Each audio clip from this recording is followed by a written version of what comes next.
on it, but today we're gonna do inside now. So we're gonna start like this, where we have mirror, clinch, and overhook. The person that's doing the drill now, so I'm gonna get my bicep tie on the inside, just like this, and I'm going to go for a single leg. Okay, so let's start with the clinch arm that I'm going to do. So I'm going to use my clinch arm to open up this space so that I can get under it. Like this. I get my underhook. I personally like the opposite side shoulder grip because I think it's tighter for me. But you can do lat or you can do same side shoulder to keep my underhook tight, okay? And then I also want to post my head on the inside of his neck. Right now, I have good control of his posture and his balance because he can't turn towards me, and his head position is like, my head position is really strong right now against his. So with the underhook, I have very good control of his body, okay? The inside bicep tie will just become like a trap, right? I'm just like cupping it so that he can't base, tricep trap, yeah. So that he can't really base that in front of him. So with that, with my head position and my underhook grip, I can control his base and his posture and stuff, okay? We're just gonna get to this position first. Try to, as the uke, try to like push back a little. Don't let yourself get pushed around too much so that I have to position myself to get a better angle on him so that I can fight back easier, okay? Can you do one more time? Yeah. So from clinch and inside bicep tie like this, I'm gonna use my clinching hand to raise his elbow and then just come in for the elbow. I'm just gonna take a penetrating step to the outside, okay? Like that. I catch the grip I want and then reposition my head so it's like my unicorn is in his jaw. Okay? From here, I maintain the bicep tie, and I'm just gonna practice or get used to moving him around here.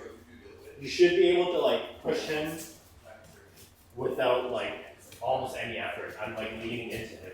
Because his head is pushed like this, his body is just gonna follow his head, okay? Make sure you keep a good underhook. I'm high up on his shoulder, like his armpit is right on top of my shoulder. And I like this here because I can also like, what do you call this? Like a clamp grip with my elbow down. And we'll just stop there. That I didn't mention yet was your position in relation to him, right? So after I get my underhook and my bicep tie, I want to be pointing towards him with my body, like facing this way, rather than being beside him or behind him like this. We're facing the same side right now, right? I don't want that. I want to be like two magnets pushing each other in a way, you know? Like I want to push towards him. So this gives you the better angle for you to have control of his footwork, I guess. Because of my head, I can push him whichever direction I want. Okay? So we're gonna move on. What do I do from here once I get a good control of him is that I can come down for a single leg. That's gonna be the first move we do from here.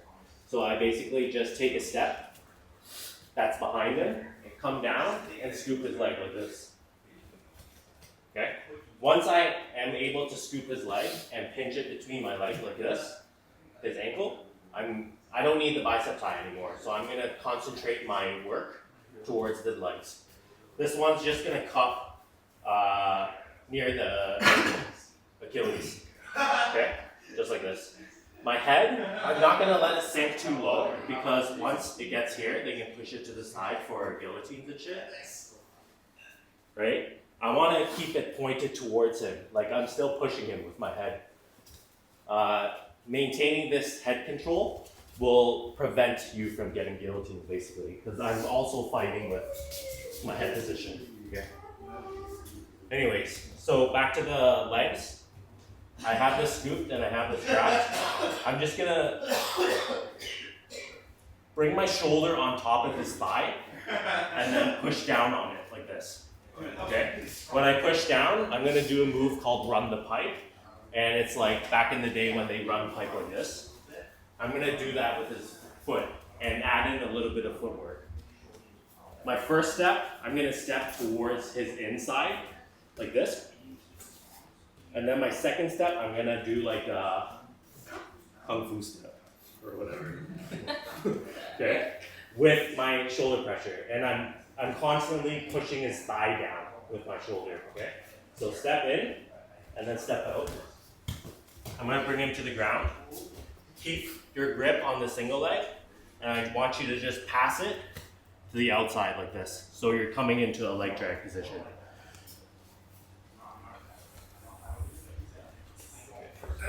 So get my underhook, my head position, and my bicep grip. I'm like controlling him here. When I'm ready, I come down, keep my head position strong. I come down, scoop the leg.